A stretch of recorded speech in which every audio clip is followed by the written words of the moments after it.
This is Will Nunziata, New York City-based director and creator of theater, television, and film. And today I am thrilled to be speaking with an incredible writer. How many adjectives do I have for you, Spencer Green? I don't know, but obviously we're not going to use highly acclaimed because that is no longer, on your site. After 1,300 videos, highly acclaimed has officially bitten the dust. And I say good. Let's go with highly esteemed. Let's go with Nobel Prize winner in physics. How about that? All in quotes. The one Sexual and only Spencer conquistador. But before we get to our interview, here is a sneak peek of Spencer's incredible talent with the opening number from the musical he wrote, Bukowsical.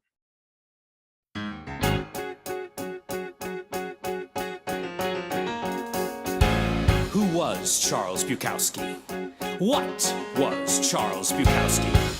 How can a musical capture what he wrote, what he felt? How indeed. What's the feeling you get when you're down on your luck and you're too drunk to fuck? What's the feeling you feel when you're scratching your crotch and you've run out of scotch? Never writes about trees, how he elevates sleaze. Every woman's a hole, how to swallow his soul. Oh, the feeling you feel when you drool on your lap while you're taking a crap. When you wake up at noon and you notice in bed that the girl there is dead. He's a slave to his muse, not to mention his booze, dirty shorts that he soils, bleeding ulcers and boils. He brings a vital message for our times. Well, hello, Spencer. How are you? I'm good. How are you? Spencer, I need to correct myself. You co-wrote both the lyrics and libretto with Gary Stockdale, who also solo wrote the music to Bukowsical. Talk to me a little bit about the impetus behind the idea of creating that musical with Gary, and when did it play? It began when I first met Gary via a sort of proto chat room, and filled with hundreds of writers and performers and singers, actors across the country. And when Gary and I finally met in person, we talked about we discovered our mutual love of musicals. And then the next day on this chat room, I suggested a few shows you won't be seeing on Broadway. And one of them was Bukowsical. And indeed it is, the joke was, it's a show about Charles Bukowski, the writer, probably someone you would not think of as the centerpiece of a Broadway musical. And I suggested a few silly song titles, 12 Steps of Love and Chaser of My Heart. And Gary Ashley said, you know what, we should write these songs. And so we did. And they sort of sat there until a friend of his said, you know what, I know a theater that would actually put this on. It was Sacred Fools Theater in Los Angeles. And in 2006, it premiered as kind of an hour-long late night show, and it ran for 4 months. And then we expanded it to its sort of current 85, 90-minute length. We took it to the New York Fringe Festival. Back when the New York Fringe Festival existed, it is apparently now defunct, not even because of COVID. It defuncted before COVID. And it won Outstanding Musical, and sadly it did not make it to Broadway or off Broadway. It has been revived though at a few, in so much as one can revive a corpse, but we did make a CD of it. I'll hold it up. This actual CD, probably on Amazon, but it is Kritzerland Records, K-R-I-T-Z-E-R LAND Records. That's the place where you can go to look it up and buy it and enjoy it in all its naughty, naughty body, R-rated glory. Well, Spencer, I'm gonna have to talk with you offline because, I'm developing a lot of new musicals, but to revive this sucker in a time when we need a little body naughty musicals, I think it would be a perfect time to revive it in New York, to be discussed. Bring it on, baby. Camera. Bring it on anytime. Spencer, you have had truly an incredible career. I mean, your writing has spanned every medium within show business, everything from television, books, musicals. You're writing for the Huff Post. I want to know, though, beginning from the beginning, a very good place to start. Were you So I've been always told. interested in finding the funny? Were you always interested in commentating on the absurd? I want to know, I want to just get in the brain of young Spencer. Oh dear, I barely knew how to get into the brain of young Spencer, and it's a dangerous, and actually it's kind of a boring place to be. I just always wrote, I guess, as a kid. It wasn't something that I sought to do as a career, but it was something that, you know, you work on the paper and the literary magazine and in high school, and you write for the paper and do different things in college. But after college, I went to law school, which not because I wanted to, not because I didn't. It just seemed like, oh, that's the thing to do. It's a career, it's a practice, it's safe, fine, do it. But roughly 2 hours after my, you know, introductory law school courses, I realized this is going to be very difficult, or it's never going to happen. And it didn't happen. I lasted 1 year. That's all I could take. And fortunately, my father knew a woman named Jeannie Wolf, who was then a field reporter on Entertainment Tonight. I don't even know if that show still exists, but she was working on Entertainment. Okay, well, there you go. She's you know, been off of Entertainment Tonight for a few years. But I went to work for her during the summer, and I quickly realized I ain't going back to law school. So I continued to work with Jeannie. I met a gentleman named Leonard Maltin, who is he is a highly acclaimed film historian and writer.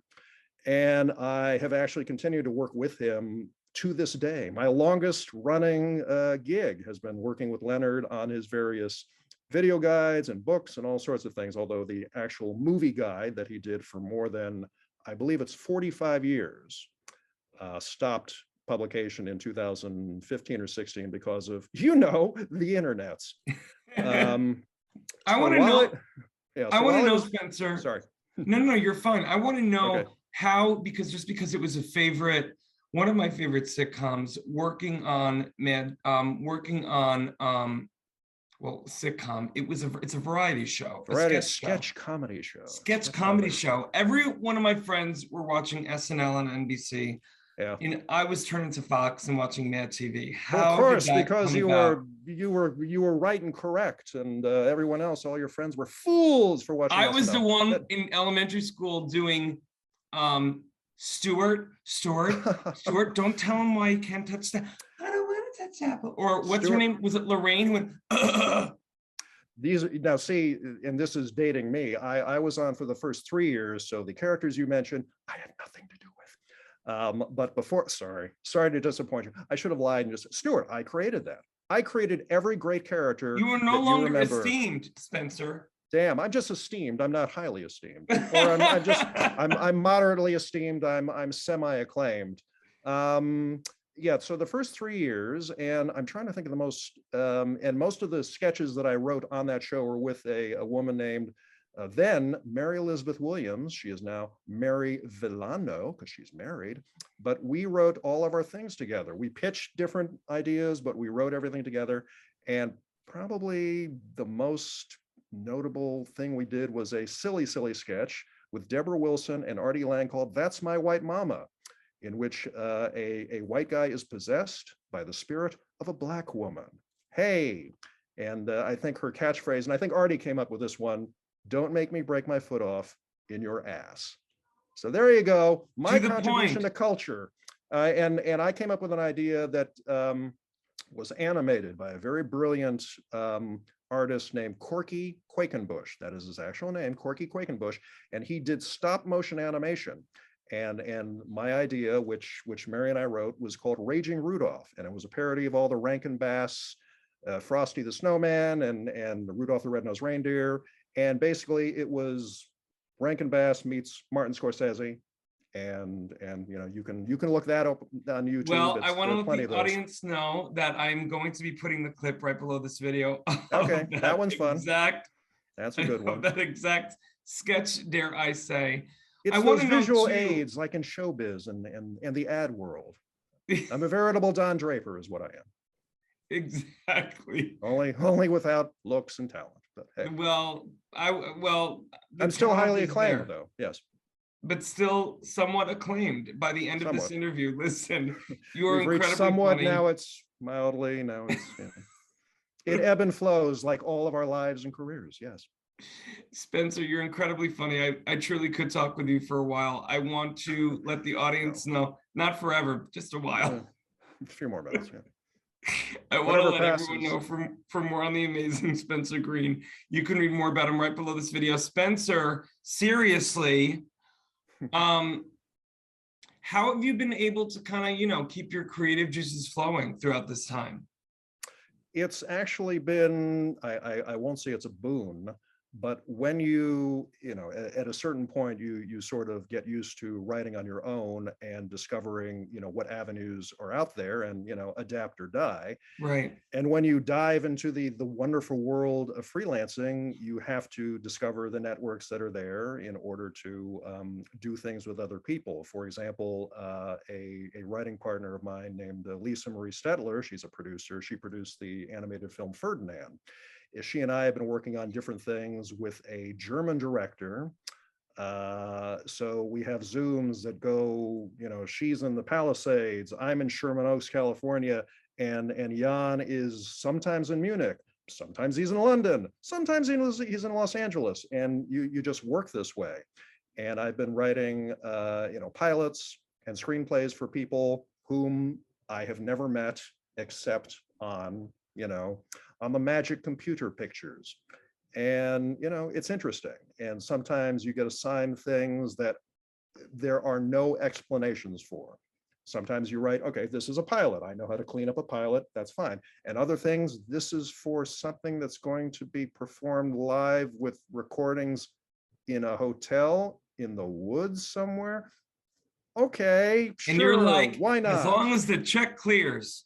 Send that to my PayPal account, baby. PayPal. And Are you I'm a in. PayPal or Venmo? I think I'm trying to remember if someone actually, I'm PayPal.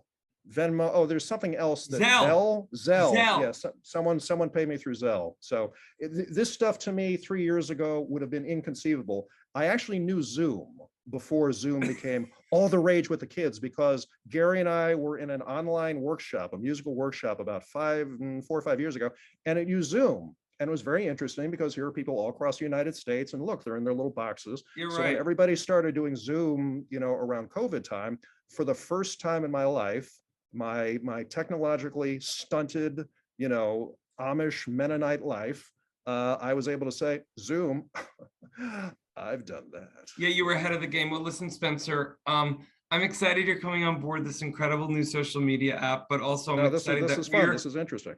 Yeah, and I'm excited too that we're connected now. Let's talk maybe working up a revival of this show, but also maybe something new. Sounds good to me. I'm around always. Get the PayPal account ready.